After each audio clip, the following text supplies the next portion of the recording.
Hello friends, welcome back to my YouTube channel. I am Deepa Singh. I hope you all are very well. So जो आज की next video हमारी होने वाली है वो है DEd special education course HI और paper third of first year. जो पेपर थर्ड का नाम है आपका लैंग्वेज एंड कम्युनिकेशन। इस पेपर की आज हम यूनिट फर्स्ट डिस्कस करेंगे जिसका नाम है कम्युनिकेशन एंड लैंग्वेज। और प्लीज़ मेरी वीडियो पसंद आए तो एक लाइक ज़रूर कीजिएगा और ज़्यादा से ज़्यादा शेयर कीजिए और मेरे चैनल को सब्सक्राइब कीजिए। और ये पीडीएफ मैं अपने टेलीग्राम चैनल पर शेयर कर चुकी हूँ, आप वहाँ से जाके डाउनलोड कर सकते हैं। मैं हिंदी और इंग्लिश दोनों में ही नोट्स आपको प्रोवाइड कराऊंगी। ओके, स्टार्ट करते हैं। 1.1 हमारी है communication definition meaning and scope, मतलब संचार की परिभाषा, उसका अर्थ और उसके स्कोप मतलब दायरा। स्टार्ट करते हैं। संप्रेषण का अर्थ, मीनिंग ऑफ कम्युनिकेशन। संप्रेषण का सामान्य अर्थ है एक स्थान से दूसरे स्थान तक किसी वस्तु विचार को भेजना। मतलब जो संप्रेष कम्युनिकेशन होती है कि एक व्यक्ति से दूसरे व्यक्ति तक अपने भाव अपने विचार को पहुंचाना, वो कम्युनिकेशन कहलाती है। ठीक है। किंतु इसके विशिष्ट अर्थ के अंदर वे संसद भाव तथा विचार सम्मिलित किए जा सकते हैं जिन्हें एक व्यक्ति दूसरे व्यक्ति तक पहुंचाता है, संप्रेषित करता है। इस प्रकार इसका सामान्य और विशिष्ट अर्थ एक रूप में इस प्रकार हो सकता है कि विशिष्ट विचारों को विशिष्ट विधि से विशिष्ट स्थान तक भेजना प्रदान करना। कि मतलब आप अपने भावों को, अपने विचारों को जर्नल टू स्पेसिफिक तरीके से आप पहुँचाते हैं। और उसी प्रकार आप उसका स्पेसिफिक, आपका एक विचार होता है, एक स्पेसिफिक आपका मेथड होता है, जिस तक आप पहुँचा रहे हो वो भी आपका स्पेसिफिक स्थान भी होता है, मतलब प्लेस। ठीक है। इस प्रक्रिया में जब कोई व्यक्ति अन्य किसी दूसरे व्यक्ति से संबंध स्थापित करता है तथा विचारों का आदान प्रदान करता है, वह संचार कहलाता है। कि मतलब जैसे मैं आपके साथ बात कर रही हूँ, आप यूँ तो वो हमारा कम्युनिकेशन कहलाएगा कि मैं अपने विचारों को आप तक पहुँचा रही हूँ और आप अपने विचार मेरे तक पहुँचा रहे हो, तो वो भी हम दोनों का अपने अपने विचारों का हम आदान प्रदान कर रहे हैं, तो वो एक संचार कहलाता है। ठीक है। The general meaning of communication is to send an object और ideas from one place to another, but in its specific meaning all those feelings and thoughts can be included which one person convey to another person. Thus, its journal to specific meaning can be in the form of providing the sending of specific ideas by a specific method to a specific place. In this process, when a person establish a relationship with other person, exchange ideas, then it is called communication. Okay. Hopefully आपको उसका meaning अच्छे से समझ में आया होगा। Next है हमारी इसकी डेफिनेशन, मतलब परिभाषा। लुगिस और वेगल के अनुसार संचार प्रक्रिया में सामाजिक व्यवस्था के द्वारा निर्णय, सूचना एवं निर्देशित किए दिए जाते हैं। कि जो संचार प्रक्रिया में एक सोशल सिस्टम के द्वारा हम अपने आप अपना डिस्कशन करते हैं, अपनी इंफॉर्मेशन दूसरे व्यक्ति तक पहुंचाते हैं, जो भी इंस्ट्रक्शंस होते हैं वो हम दूसरे व्यक्ति तक पहुंचाते हैं, उन चीज़ों को फॉलो करते हैं, तो वो भी हमारे कम्युनिकेशन के अंदर आती है। तथा जिस इसमें जान भाव विचारों अभिवृत्तियों को निर्मित किया जाता है अथवा परिवर्तन करते हैं। कि इसमें अपनी फीलिंग्स को, अपनी लाइफ को, अपने थॉट्स को, एटीट्यूड को एक्सप्रेस करते हैं और अपने अंदर एक क्रिएटिविटी लाते हैं, अपने अंदर काफ़ी ज़्यादा बदलाव होता है। ठीक है। According to Logis and Wegel, in the process of communication, discussion, information and instructions are given. Next है हमारे स्कोप ऑफ कम्युनिकेशन, संप्रेषण का दायरा। आंतरिक संचार नीतियों को उनकी सही भावना के साथ समझने में सहायता करता है। कि जो कम्युनिकेशन है वो हमारी इंटरनल विचार, थॉट्स होते हैं, या जो भी हमारी इंटरनल खुद के जो भावनाएं होती हैं उनको समझने में काफ़ी सहायता करता है। जनसंपर्क एक प्रबंध कार्य सही संचार पर निर्भर करता है। कि अगर हम किसी से रिलेशंस बनाते हैं, जो हमारा पब्लिक रिलेशन है, वो हमारे सही कम्युनिकेशन वे के ऊपर वो निर्भर करता है। ठीक है। अगर आपका कम्युनिकेशन वे आपका काफ़ी अच्छा होगा तो आपके जो लोगों से जो रिलेशनशिप है वो काफ़ी अच्छे रहेंगे। अगर आपका कम्युनिकेशन वे ही सही नहीं है तो आप किसी से एक पब्लिक रिलेशन जो बनते हैं वो आप अच्छी तरह से नहीं बना पाते हो।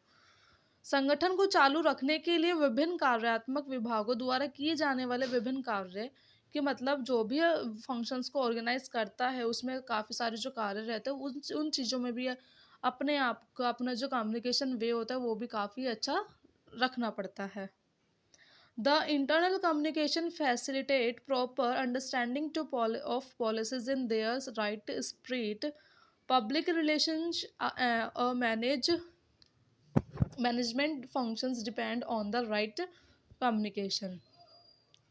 Different function to be performed by various functional departments to keep the organizations running.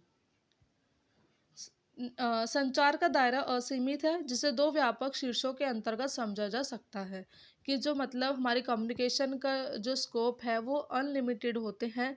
Because of जो हमारी कम्युनिकेशन होती है हर जगह कम्युनिकेशन होती ही है, चाहे आप उसको आपकी कम्युनिकेशन वो शब्दों में भी हो सकती है, वो आपके एक्सप्रेशंस या इमोशंस में भी हो सकती है।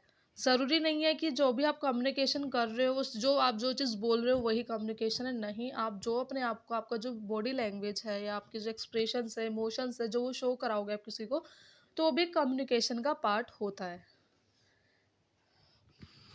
जिसे दो व्यापक शीर्षों के अंतर्गत समझा जा सकता है। पहला है बाहरी एजेंसियों और हितधारकों के साथ निर्माण संबंध के मतलब आप बाहर की एजेंसीज के साथ और जो भी हितधारक होते हैं उनके साथ किस तरह से आप अपने संबंध को बना सकते हैं, किस तरह से आप उनके संबंध को बिल्ड कर सकते हैं, उन पे विश्वास करके, सहयोग करके, नवचार करके, विज्ञापन करके, सार्वजनिक छवि मतलब जो पब्लिसिटी होती है वो कर, इस तरह से आप अपने बाहर की एजेंसियों से हितधारकों से किस तरह से आप संबंध बनाते हो वो भी कम्युनिकेशन के अंदर ही आता है।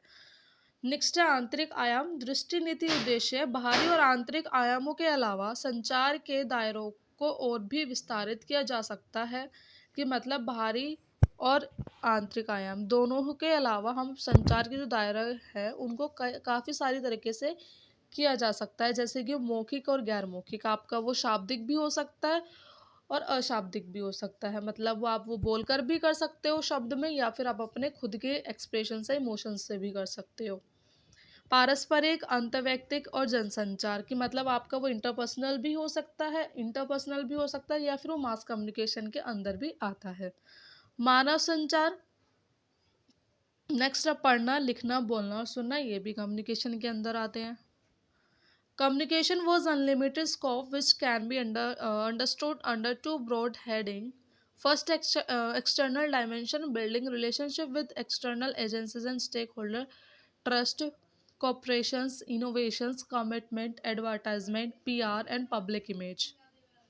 सेकेंड है आपका internal dimension, vision, policy, objective. In addition to external and internal dimension the scope of communication can be further expanded to included oral and non-verbal communication, interpersonal, intrapersonal, human communication, reading, writing, speaking and listening. Hopefully आप ये थे हमारे scope of communication. Hopefully आपको ये यहाँ तक अच्छे से समझ में आए होंगे और प्लीज़ मेरी वीडियो पसंद आई हो तो एक लाइक ज़रूर कीजिएगा और ज़्यादा से ज़्यादा शेयर कीजिए, मुझे सपोर्ट कीजिए और मेरे चैनल को सब्सक्राइब कीजिए। और पीडीएफ के लिए आप मेरे टेलीग्राम चैनल को ज्वाइन कर सकते हैं, वहाँ पर आपको बिल्कुल फ्री पीडीएफ मिल जाएंगे। ओके, तो फर्स्ट पॉइंट में हमने पढ़ा था कम्युनिकेशन, उसकी डेफिनेशन, उसका मीनिंग और उसके स्कोप। सो जो नेक्स्ट हमारा पॉइंट है वो है classification of communication, linguistic and non linguistic. संचार का वर्गीकरण, भाषाई और गैर भाषाई। जिस भाषा जिसमें शब्द वगैरह का आप यूज़ करते हैं, गैर भाषा जिसमें आप सिर्फ अपने इमोशन, जेस्चर्स, फीलिंग्स, आप किस तरह आपके बॉडी लैंग्वेज ये सब आ जाती है। ठीक है, नेक्स्ट है संचार का वर्गीकरण। चार उसमें किया जाता है, जैसे कि आपका वर्बल मतलब मौखिक, अशाब्दिक मतलब नॉन वर्बल और गैर मौखिक भी आप इसको बोल सकते हो, लिखित मतलब रिटन, दृश्य आपका विजुअल। ठीक है, फर्स्ट है आपका मौखिक। यह एक ऐसी विधि है जो किसी संदेश या सूचना को व्यक्त करने के लिए बोलने के रूप में भाषा का उपयोग करती है। कि जो मौखिक विधि है ये एक ऐसी विधि होती है कि आप अपने संदेश को भेजने के लिए अपने भाषा का उपयोग करते हैं, मतलब उसको बोलकर किसी दूसरे तक पहुंचाना, वो आपकी मौखिक में आ जाती है। यह संचार का सबसे लोकप्रिय और प्रभावी तरीका है। आमतौर पर वीडियो कॉन्फ्रेंस, फोन कॉल, प्रस्तुति, एक पर एक बातचीत और बैठकों के दौरान इसका अभ्यास किया जाता है। यह शाब्दिक और लिखित संचार दोनों का समर्थन है, कि मतलब ये आपका नॉन वर्बल और रिटर्न दोनों को मिक्स करती है। आप इसको कहीं पर भी, आपकी जो मौखिक वर्बल कम्युनिकेशन होती है वो हर जगह होती है, ठीक है, हर जगह आप ये कम्युनिकेशन तो होती है, और ये दोनों का ही मिक्स, इसमें आपका रिटर्न भी आ जाता है और आपका इसमें नॉन वर्बल भी आ जाता है, ठीक है। It is a method that use speech in the form of speaking to convey a message और information. It is the most popular and effective mode of communication usually practised during video conferences, phone calls, presentations, one-to-one communications, and meetings. It support both non-verbal and written communication. Second आपको शाब्दिक, मतलब non verbal, अशाब्दिक भी इसको बोल सकते हो और आप गैर मौखिक भी इसको बोल सकते हो। यह मूल रूप से जानकारी भेजने के लिए इशारों, चेहरे के भाव और शारीरिक भाषा का अभ्यास है, कि मतलब किसी दूसरे तक जानकारी पहुंचाने के लिए इसमें आपके इशारों को इशारे हो सकते हैं, आपके चेहरे के भाव, मतलब आप किस तरह से अपने एक्सप्रेशंस दे रहे हैं वो, और आपका बॉडी लैंग्वेज क्या है, इसमें वो शामिल होता है।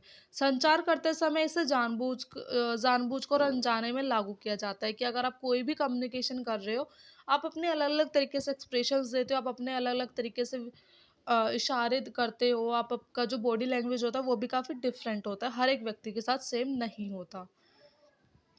उदाहरण के लिए, जब कोई व्यक्ति कोई दिलचस्प जानकारी या कोई सुखद विचार सुनता है तो वह अनजाने में मुस्कुराता है, कि अगर आप किसी से बातचीत कर रहे हो, आपको पता है कि आपको उससे बात करने में काफ़ी इंटरेस्ट है, तो आप उसको काफ़ी अच्छे तरीके से बात करोगे, काफ़ी हंस के बात करोगे। तो इसलिए आप दूसरों की बातों में किस तरह से आप उसकी बातों में इंटरेस्ट ले रहे हो, हंस के ले रहे हो, या आप बोर हो रहे हो, तो ये आपका एक अपना जेस्चर्स होते हैं, या आपके अपने इमोशंस होते हैं, आपकी खुद की बॉडी लैंग्वेज होती है, ठीक है। It is a basically a practice of gestures, facial expressions and body language to send information. It can be implemented intentionally or unintentionally when communication. For instance, a person can smile unintentionally when they hear an interesting piece of information or a pleasant idea. Point third, लिखित, जिसको हम return बोलते हैं, यह typing, प्रतीकों, संख्याओं, अक्षरों को प्रिंट करने और सूचना का एक टुकड़ा भेजने के लिए सीखने के बारे में है, कि इसमें किस तरह की कम्युनिकेशन होती है, कि आप किसी को ईमेल के थ्रू अपनी बातों को बोलना, मैसेज के थ्रू अपनी बातों को बोलना, पत्र लिखकर आप किसी को अपनी बातों को एक दूसरे तक पहुंचाना, इसमें वो वाली कम्युनिकेशन आ जाती है, ठीक है। अब जैसे आप व्हाट्सएप वगैरह पे चैट करते हो, काफ़ी सारे ऐसे प्लेटफॉर्म है जहाँ पर हम चैट पर बात करते हैं, तो वो हमारे एक रिटर्न कम्युनिकेशन आ जाती है, ठीक है। जैसे पुस्तकों, ब्लॉगों, प्लेटफॉर्म, पैम्फलेटों, मीमो, पत्रों में किया जाता है। It is all about typing, printing symbols, numbers, letter, and writing to send a piece of information, as like books, blogs, pamphlets, memos, and letters to share and spread information. Fourth है आपका दृश्य। यह जानकारी प्रसारित करने के लिए कला, तस्वीरों, रेखाचित्रों, ग्राफ, चार्ट और रेखाचित्रों का उपयोग करता है। इसका उपयोग विशेष रूप से प्रस्तुति को दौरान दृश्य प्रभाव देने और लिखित या मौखिक संचार का समर्थन करने के लिए किया जाता है। जो दृश्य कम्युनिकेशन होती है वो क्या होती है, कि जैसे आप कहीं बाहर घूमने जाते हैं, या कहीं भी आप तस्वीर, कोई भी पिक्चर देख रहे हो, कोई भी ग्राफ देख रहे हो, या फिर कोई भी एक ऐसा काफ़ी फेमस फोटोग्राफ भी अगर आप देखते हो, कि काफ़ी फेमस फ्रेम्स वगैरह भी आप देखते हो, तो अगर आप देखते हो तो आपको लगता है ना काफ़ी अच्छा सा, तो वो भी एक उनका एक अपना कम्युनिकेशन होता है तरीका, कि वो कुछ ना कुछ उस पिक्चर में कुछ ना कुछ शो करती ही है, तो वो भी एक उसका एक अपना संचार का तरीका होता है। तो आप उस चीज़ से भी देखकर आप कुछ ना कुछ आप बोलते हो, कि हाँ ये काफ़ी अच्छी है, या इसमें ये एक्सप्रेशंस है, या इससे आपको ये उस पिक्चर को देख के आपको ये इमोशंस आ रहे हैं, या फिर जो भी आपको खुद का एक एक्सप्रेशन होता है, तो वो भी आपके दृश्य में आ जाती है, ठीक है। और ये लिखित और मौखिक दोनों में ही हो सकता है, दृश्य वाला। is it use art, photographs, sketches, graphs, charts, and drawing to pass on the information. It is used especially during presentation to present, to give a visual effect and support written or verbal communication. तो ये थे हमारे classification of communication, जिसमें हमने पढ़ा verbal, non verbal, written and visual, मतलब मौखिक, गैर मौखिक और लिखित और दृश्य। तो ये चार वर्गीकरण थे, हम अपने संचार करने के चार तरीके थे, जिस आपके इन चार तरीकों को हमने पढ़ा। होपफुली आपको ये अच्छे समझ में आया होगा, और प्लीज़ मेरी वीडियो पसंद आए तो एक लाइक ज़रूर कीजिएगा, ज़्यादा से ज़्यादा शेयर कीजिए, और मेरे चैनल को सब्सक्राइब कीजिए, और पीडीएफ के लिए आप मेरे टेलीग्राम चैनल से ज्वाइन हो जाइए। ओके, नेक्स्ट है हमारा लिंग्विस्टिक एंड नॉन लिंग्विस्टिक। भाषा विज्ञान शब्द लैटिन भाषा, जीव और स्टिक्स ज्ञान और विज्ञान से लिया गया है। इसलिए व्युत्पत्ति शास्त्र की दृष्टि से भाषा विज्ञान भाषा का वैज्ञानिक आधार है। कि जो ये लिंग्विस्टिक वर्ड है, ये एक लैटिन भाषा का वर्ड है, जिसमें लिंग्वी का मतलब है जीव, और स्टिक्स का मतलब है आपका नॉलेज या फिर साइंस। ठीक है। और जिसने भी ये शब्द बनाया है, उनका कहना ये था कि भाषा विज्ञान ही भाषा का वैज्ञानिक आधार है। यह किसी एक विशेष भाषा का अध्ययन नहीं है। इसमें किसी एक ही विशेष, मतलब किसी एक विशेष भाषा से रिलेटेड नहीं होता, ये सारी इसमें भाषाएं आती हैं। लेकिन मानव भाषा का सामान्य तौर पर भाषा विज्ञान का क्षेत्र है। कि मानव की जो खुद की भाषा है, वो ही एक सामान्य तौर पर भाषा विज्ञान का क्षेत्र है। इसमें कोई एक भाषा आपकी नहीं आती, इसमें सारी भाषाएं आती है। इसमें मानव जीवन में इसमें मानव जीवन में भाषा के स्थान, उसकी आवश्यकताओं को पूरा करने के लिए, उसे व्यवस्थित करने के तरीकों और उसके द्वारा किए जाने वाले कार्यों को समझ शामिल है। कि इसमें क्या होता है कि मानव की भाषा का या भाषा का स्थान या उसकी आवश्यकताओं, या किस तरह से आप अपने उसको किस तरह से व्यवस्थित कर सकते हो, उसके तरीकों को या फिर उसके कार्यों को समझना शामिल है। कि आप किस तरह से अपने वर्ड्स को बोल रहे हो, किस तरह से अपनी बात को आप बोल रहे हो, उस चीज़ को व्यवस्थित करने के लिए या फिर उसको समझने के लिए, या क्या आपका तरीका होता है किसी के सामने बोलने का, तो उसमें वो सब चीज़ शामिल है। नेक्स्ट आपका गैर लिंग्विस्टिक, मतलब नॉन लिंग्विस्टिक, गैर भाषा विज्ञान से एक वास्तविक या संभावित विपत्ति है। कि मतलब जो गैर भाषा विज्ञान है, वो एक रियल भी है और नॉन रियल भी, अगर आप कह सकते हो तो। जो उन संकेतों से जुड़ा नहीं है, जिनका संचार का कोई मूल या प्राथमिक इरादा है। ये उन साइंस से नहीं जुड़ी होती जिनको हम एक अपने फर्स्ट प्रायोरिटी पर रख सकते हैं, या फर्स्ट प्राथमिक स्थान पर आप किसी को रख सकते हैं, तो ये उस चीज़ में शामिल नहीं होता। यह कला का एक सामान्य शब्द है, जिसमें आप कला के बारे में किसी चीज़ को देखकर ही आप समझते हो, तो वो उसमें ये सब चीज़ें शामिल आ जाती है। जिसका उपयोग भाषाई उपयोग से स्वतंत्र रूप से अर्थ शब्द के विभिन्न अर्थों को पकड़ने के लिए किया जाता है। कि मतलब आप भाषाई जो भी आप भाषा का उपयोग करते हो, उसके अर्थ को पकड़ने के लिए उसका उपयोग किया जाता है। अब जैसे कि आप मान लो, आप किसी से कम्युनिकेशन कर रहे हो, ठीक है, आप अपने सामने वाले पर्सन से कम्युनिकेशन कर रहे हो, आप उसकी भाषा, जो लैंग्वेज बोल रहा है और वो किस तरह से बोल रहा है, उसकी भाषा का मीनिंग समझने के लिए आप नॉन लिंग्विस्टिक का यूज़ करते हो। तो नॉन लिंग्विस्टिक में यही आता है कि अगर आप से किसी से बात करो, तो आप उसका ये देखते हो कि इसका मोटिव क्या है, क्या इसका मीनिंग है, किस मीनिंग से ये बात कर रहा है, यार क्या ये बोलना चाह रहा है। ठीक है। और क्या ये अपने आप किस तरह से अपने बॉडी लैंग्वेज शो करा रहा है आपके सामने, तो आप उस चीज़ का मीनिंग ढूंढते हो, तो वो नॉन लिंग्विस्टिक में आ जाता है। The word linguistic has been derived from Latin लिंग्विटंग एंड लिस्टिक्स, मतलब नॉलेज और science. Etymologically, therefore, linguistics is the scientific study of language, but it is the study not one particular language, but of human language in general. The field of linguistics comprises understanding of the place of language in human life, the ways in which it is organized to fulfill the needs to serve, and the functions it performs. Non-linguistic is an actual or possible diversions from a sentence which is not associated with signs that have any original or primary intent of the communication. It is a general term of art used to compare a number of different senses of words meaning independently from its linguistics use. तो ये था हमारा linguistic and non linguist. Second point था जिसमें हमने पढ़ा classification of communication. चार तरीके के हमने कम्युनिकेशंस पढ़े, verbal, non verbal, written and vision. और नेक्स्ट लास्ट में हमने पढ़ा लिंग्विस्टिक एंड नॉन लिंग्विस्टिक, जिसमें भाषाई का प्रयोग किया जाता है, जिसमें भाषा का प्रयोग नहीं किया जाता। मतलब भाषा का प्रयोग होता है बट उसके अर्थ को समझना उसके अंदर वो आता है।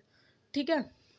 और होपफुली प्लीज़ मेरे आप सभी को समझ में आया होगा। और प्लीज़ मेरी वीडियो पसंद आए तो एक लाइक ज़रूर कीजिएगा और मेरे चैनल को ज़्यादा से ज़्यादा सब्सक्राइब कीजिए और शेयर कीजिए। पीडीएफ के लिए मेरे टेलीग्राम चैनल से आप ज्वाइन हो सकते हैं, वहाँ पर मैं ये पीडीएफ सेंड कर चुकी हूँ, आप वहाँ से जाके डाउनलोड भी कर सकते हैं। और प्लीज़ मुझे ऐसे ही सपोर्ट करते रहिएगा और अपने दोस्तों में ज़्यादा से ज़्यादा शेयर करते रहिएगा मेरी वीडियो। Okay, thank you.